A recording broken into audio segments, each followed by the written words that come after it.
வெளியில் வந்து இந்த ரெஸ்டாரண்ட்டில் சாப்பிட்டுட்டு போகிறாங்க. உள்ளே பார்த்தீங்கன்னா ரம்ஸானுக்காக நினைக்கிறேன் நிறைய ஸ்டால்ஸ் எல்லாம் போட்டிருந்தாங்க. ஜென்ரலாக வந்து ஸ்டால்ஸ் இருக்காது. ஏதாவது ஃபெஸ்டிவ் டைம்னா போடுவாங்கன்னு நினைக்கிறேன். நான் இப்போ தான் எந்த ஏரியாவுக்கு இப்போ தான் வந்திருக்கோம் நாங்கள். இந்த பார்க் வந்து ரொம்ப பெருசு. வாக்கிங்க்கு வந்து ஒரு தனி ட்ராக் இருக்குது. சைடில் வந்து சைக்கிளிங்க்கு இன்னொரு ட்ராக் இருக்கும். வாக்கிங் பண்ணுற இடத்துல டிஸ்டர்ப் ஆகக்கூடாதுன்ட்டு சைக்கிளிங்க்கு தனியாக ஒரு ட்ராக் வச்சுருக்காங்க. அந்த பக்கம் பார்த்திங்கன்னா தெரியும், அந்த சைடு தான் பாண்ட் இருக்குது. பெரிய பாண்ட் ஒன்று இருக்குது. கீழே வந்து நடக்கிற ஏரியாவில் 100 மீட்டர் 200 மீட்டர்னு ஒவ்வொரு 100 மீட்டர்ஸ்க்கும் வந்து மென்ஷன் பண்ணியிருப்பாங்க. அது வந்து பார்க்க ஓகே நம்ம எவ்வளோ தூரம் வந்துட்டோம், சரி டக்குன்னு முடிக்கலாம் அப்படின்னு வாக் பண்ணுறதுக்கு வந்து கொஞ்சம் மோட்டிவேஷன் ஆன மாதிரி இருக்கும். சைடில் பார்த்திங்கன்னா தெரியும், அந்த சைக்கிளிங் ட்ராக்கில் வந்து ஸ்கேட்டிங் பண்ணிகிட்டு இருக்காங்க பசங்க. நிறைய பேர் வந்து வாக்கிங் வந்துட்டுருப்பாங்க. ஈவினிங் பார்த்திங்கன்னா பார்க் வந்து அவ்வளோ பிஸியாக இருக்கும்.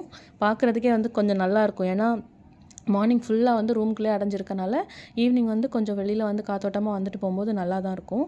வாக்கிங் போகும்போதுமே சைடில் வந்து இந்த மாதிரி பெஞ்சஸ்லாம் போட்டு வச்சுருப்பாங்க. நடக்கிறவங்க வந்து சில டைம் டயர்டானா, நிறைய பேர் வயசானவங்கலாம் வருவாங்கள்ல, அவங்கெல்லாம் வந்து டயர்டானா சரி கொஞ்சம் நேரம் உட்காந்துட்டு போகலாம்